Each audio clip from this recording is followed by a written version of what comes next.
Assalamualaikum warahmatullahi wabarakatuh. Perkenalkan, nama saya Kurniawan Ediana. Saya saat ini sedang mengikuti rangkaian tes program Pasca Sarjana hari ini, yaitu hari Senin tanggal 13 Januari tahun 2025. Hari ini akan dilaksanakan tes wawancara secara daring atau online. Sebelumnya pada hari Sabtu kemarin, saya dan teman-teman yang lain para calon telah melaksanakan tes TKA Unpad dan juga TOEFL, mulai dari jam 9 sampai jam 3 sore, dan ya lumayan melelahkan juga. Dan saat ini saya mohon doanya dari teman-teman semua, mudah-mudahan saya lolos mengikuti rangkaian tes, dan ini tes terakhir.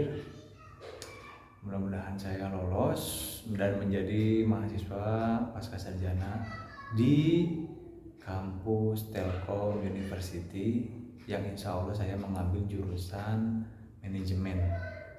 Dan bagi teman-teman yang memiliki rencana untuk melanjutkan ke pasca sarjana di kampus manapun dan di jurusan apapun, saya doakan lancar, sukses, tidak ada kendala hambatan apapun. Oke guys, bentar lagi dimulai nih, doain.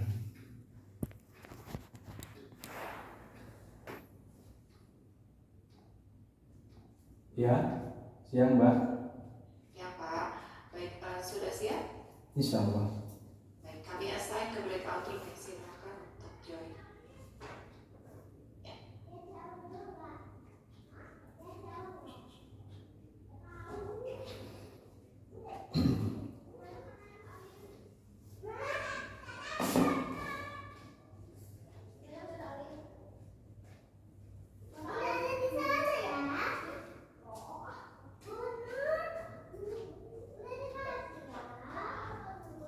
Selamat siang Ibu. Selamat siang. Selamat siang. Assalamualaikum warahmatullahi wabarakatuh. Waalaikumsalam warahmatullahi wabarakatuh. Pak Kurniawan Angket. Siap. Pak Kurniawan itu saya agak telat ya Pak. Nggak apa-apa Bu. Oke, baik Pak Kurniawan. Nah, saya lihat dulu datanya.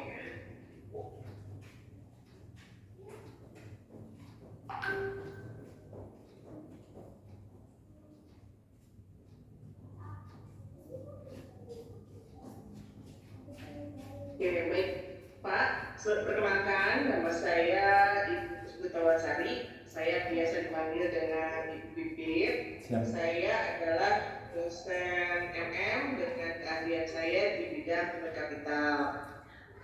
Jadi kalau nanti Bapak keterima, nanti mungkin ketemu dengan saya di mata kuliah berkaitan dengan human resource, ya Pak ya, human capital. Oke.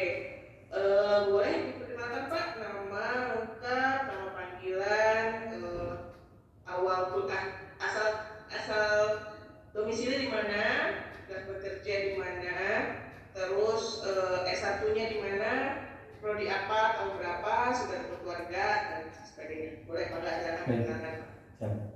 Sebelumnya saya ucapkan terima kasih kepada Ibu Pipit atau Ibu Puspita Wulansari. Izin memperkenalkan diri, nama saya Kurniawan Ediana. Saya berasal dari Kota Purwakarta, Bu. Saya sudah berkeluarga. Saat ini saya memiliki 2 orang anak. Yang pertama anak laki-laki, yang kedua anak perempuan, dan masih pada kecil-kecil. Oke, untuk selanjutnya latar belakang pendidikan saya, S1 saya di jurusan Teknik Informatika di kampus Universitas Islam Negeri Sunan Gunung Jati Bandung. Saat ini pekerjaan saya itu di freelance Bu, di pengadaan barang. Nanti Bapak rencananya mau ngambil yang kelas profesional ya? Betul. Yang kredit, oke. Ya. Baik. Oke Pak, oh ya terus saya lupa. Alasannya kenapa Pak ngambil TLU Magister Manajemen, udah gitu kan pindah prodi ya, pindah dari teknik informatika ke manajemen. Nah, alasannya kenapa Pak? Oke, alasannya kenapa di TLU, karena TLU ini kan salah satu kampus yang mempunyai prestasi yang luar biasa di Indonesia. Kedua, kenapa memilih jurusan manajemen? Karena jurusan manajemen selain memiliki akreditasi unggul di program S2 manajemen juga menawarkan kurikulum yang sejalan dengan minat saya, yaitu di digital business dan juga di digital supply chain, begitu Bu. Oke, baik. Jadi pindah, jadi ini mungkin terkait dengan kerjaan Bapak juga ya? Iya, Bapak jadi betul. booster ya? Iya, betul. Oke, baik. Bapak freelance-nya apa Pak? Di bidang apanya Pak? Di bidang apa? Siap. Terkait dengan ini ya, tekniknya? Iya, tekniknya saya di pengadaan barang di keperluan sekolah Bu, semacam buku, ATK, komputer, Oh, ya oke. gitu. Oke, jadi makanya supply chain ya? Iya gitu. Ininya ya, Betul. caranya. Oke, baik. Jadi gini Pak, jadi kan alasan kami melakukan wawancara ya sebagai syarat salah satu kelulusan itu adalah kita juga ingin tahu alasan Camaba itu mengambil di sini itu apa, terus bagaimana kesiapan dalam hal motivasi, mental, terus secara akademik gitu ya, kemudian juga dari sisi dana. Karena kan seperti yang Bapak tadi sampaikan, kita alhamdulillah akreditasinya unggul gitu ya, maka kita harus pertahankan nih. Yeah. Nah, untuk mempertahankannya, maka salah satu indikatornya adalah kita harus mengusahakan, mengupayakan gitu ya, Camabanya itu sejalan gitu ya, sejalan dengan prinsip atau polanya kita gitu ya. Jadi harus lulus sesuai waktu gitu ya. Nah, salah satu cara untuk biar tepat waktu, makanya kita harus mengkonfirmasi ya Bapak bagaimana rencananya untuk tesis itu bagaimana, karena di kurikulum baru ini Pak, untuk seminar proposal itu semester 2 Pak. Jadi bayangkan Bapak nanti semester 1 Bapak mulai kuliah baru gitu ya, teknik, dari teknik ke manajemen. Semester depannya udah Bapak udah menyusun bab 1 sampai bab 3 gitu ya. Jadi siap. Itu adalah, makanya kita sudah persiapkan dari awal Bapak untuk menyiapkan nanti itu mau apa tesisnya, sehingga pada saat mulai kuliah itu sudah mulai cari-cari artikel ilmiah, diskusi dengan dosen mungkin yang terkait dengan topik ya, dengan topik atau minat yang Bapak inginkan. Nah, kira-kira apa nih tesis yang ingin Bapak angkat nanti yang Bapak ambil nanti?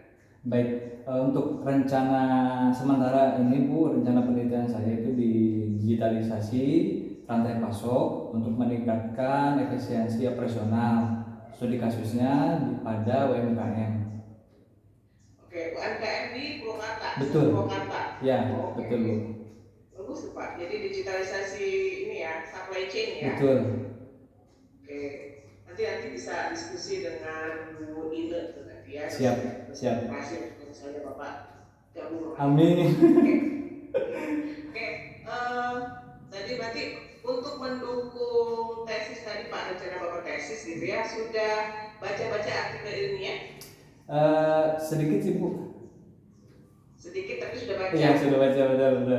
Oke, nanti harus lebih banyak lagi ya Pak. Siap Bu. Dari lagi dibaca. Baik. Oke, tadi kan Bapak sudah tahu ya, udah lihat-lihat bagaimana TLU dengan Magister Manajemen Diana. Bapak sudah baca berarti kurikulumnya? Sudah Bu, sudah berulang kali saya pelajari itu kurikulumnya. Oke, di mana bacanya Pak? Di website TLU Bu. Website TLU. Betul. Oke, baik, berarti dari website TLU ya. Oke, satu tadi seminar proposal itu adalah salah satu bagian dari kurikulum 2024 yang terbaru Pak. Yang kedua adalah terkait mata kuliah pilihan wajib. Ya, mungkin Bapak sudah baca nih di kurikulum bahwa mata kuliah yang akan ditawarkan di Magister Manajemen itu apa saja. Nah, salah satunya adalah mata kuliah pilihan wajib yang memang berbeda daripada kurikulum sebelumnya. Jadi kan mungkin Bapak tahu ya, kalau manajemen fungsi itu kan ada manajemen operasi, strategi, SDM, marketing, finance gitu ya. Semua mata kuliah berkaitan dengan fungsi manajemen 5 tadi itu tuh kan biasanya disampaikannya itu oleh dosen-dosen yang memang keahliannya di situ, di bidang itu masing-masing. Kayak saya, misalnya saya manajemen SDM, maka saya lebih menyampaikan atau memberikan materi kuliah itu yang berkaitan dengan SDM. Ya, nah untuk di mata kuliah pilihan wajib ini berbeda Pak. Jadi dalam satu mata kuliah pilihan, misalnya nih saya nih ya, mata kuliah pilihan saya itu adalah Managing Agile Organization and People. Ya, nah di situ. Pada saat saya memberikan materi MAUP itu tidak hanya saya yang ngajar Pak. Ya, jadi yang ngajar itu adalah mata kuliah MAUP itu Managing Agile Organization and People, tapi hal yang terkait dengan finance diisi oleh dosen finance. Hal yang terkait oleh marketing diisi oleh dosen marketing. Begitu. Gitu ya. Jadi ada kombinasi sesuai dengan kemampuan masing-masing dosen terkait dengan materi yang berkaitan gitu ya dengan fungsi modul masing-masing tadi. Nah, tapi di mata kuliah pilihan wajib ini Bapak tidak harus, Bapak tadi terkaitnya dengan operasi berarti ya, dengan operasi ya. Itu kan Bapak berarti kan di digital service operation, DSO gitu ya. Nah, misalnya nih, saya sih memang sih minat di DSO gitu ya. Tapi saya pengen tahu juga nih tentang digital marketing gitu ya. Boleh. Jadi Bapak tidak harus dibatasi mengambil mata kuliah wajib ini, tidak harus sesuai dengan minat Bapak. Jadi Bapak bisa juga mengambil mata kuliah lain yang Bapak minati, walaupun bukan masuk ke dalam ranahnya tesisnya Bapak nanti. Nanti saya sebutkan nama-nama mata kuliahnya, mata kuliah wajib, pilihan wajibnya, nanti silakan Bapak pilih. Baik. Mau yang mana? Tapi hanya satu ya Pak. Baik Bu. Oke.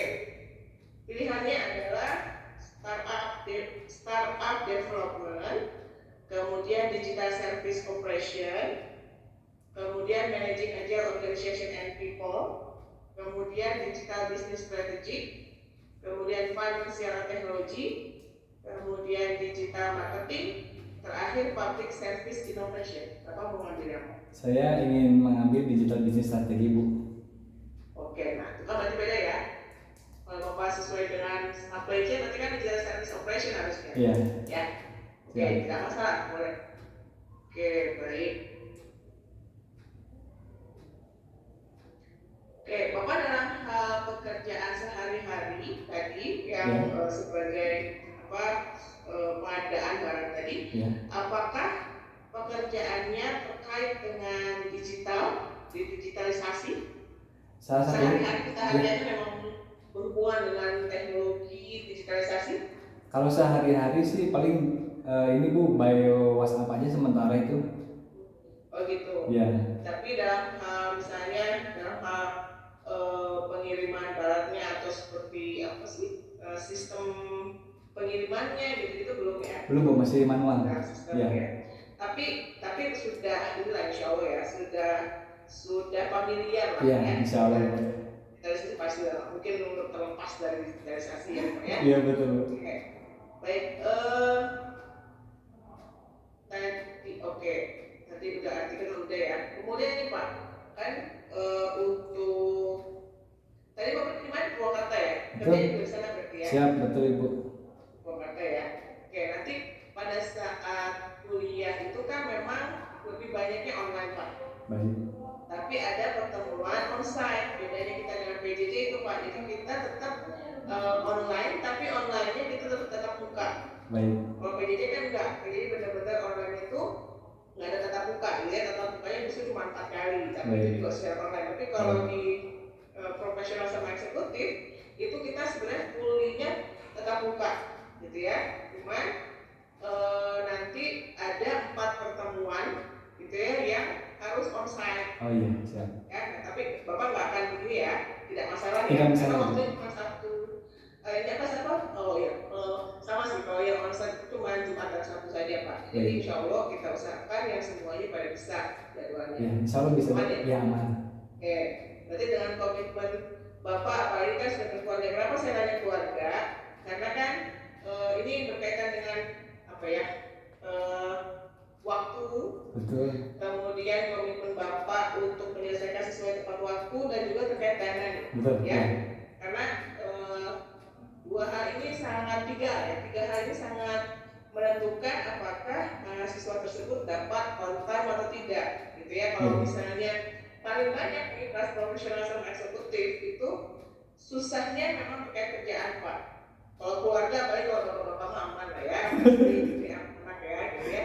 Tapi kalau kerjaan tuh banyak yang agak delay itu gara-gara kerjaan. Nah sekarang masalah dana berarti bapak dari bapak sendiri ya? Ya betul Bu, untuk dana sudah saya pertimbangkan dari tahun lalu. Oke, berarti sudah sudah dilakukan lobbying lah ya? Iya, insya Allah sudah aman Bu. Pastikan dana Nah itu betul. Dana sudah dihandle ya? Insya Allah, insya Allah. Oke, baik kalau begitu.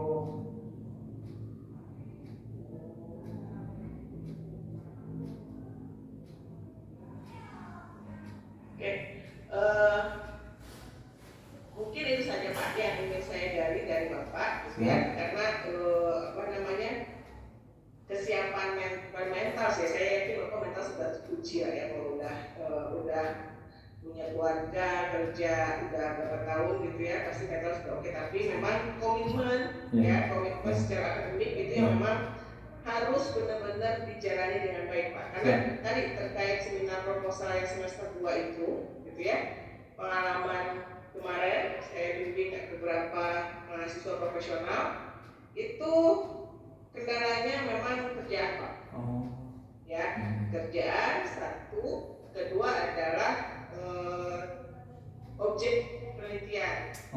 Gitu ya. Jadi kadang-kadang data yang harus disediakan oleh mahasiswa untuk menunjang bab 1 itu yang kadang-kadang kesulitannya di situ lah yang akan membuat sebenarnya kalau anak yang tidak bekerja lebih mudah gitu ya, karena kalau saya nggak dapat dan saya lagi, nah ini kan karena kerja gitu ya, sibuk sehingga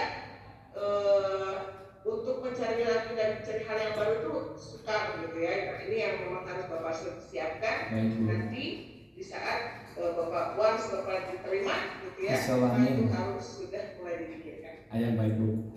Oke Pak ya? Siap Ibu. Baik, ada pertanyaan gitu? Saya kira cukup. Cukup ya? Oke. Baik, kalau begitu saya cukupkan wawancara untuk Pak Kurniawan. Terima kasih Pak. Siap. Ibu Kusita Tunun. Assalamualaikum. Waalaikumsalam.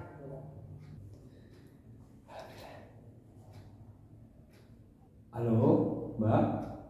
Ya, sudah beres Pak. Iya, sudah beres. Terus tadi saya mohon maaf live meeting jadi keluar semuanya.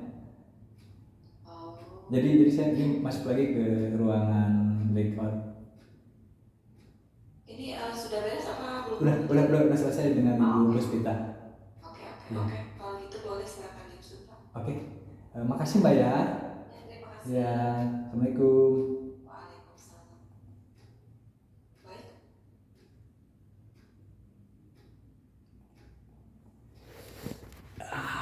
Alhamdulillah. Mantap. Terima kasih Bu Puspita atas sesi wawancaranya. Semoga saya lolos dan menjadi mahasiswa Pascasarjana Telkom. Untuk teman-teman tetap semangat pokoknya. Siapin semuanya lah pokoknya. Mulai dari keilmuan, mental dan keuangan. Ya. See you. Assalamualaikum warahmatullahi wabarakatuh.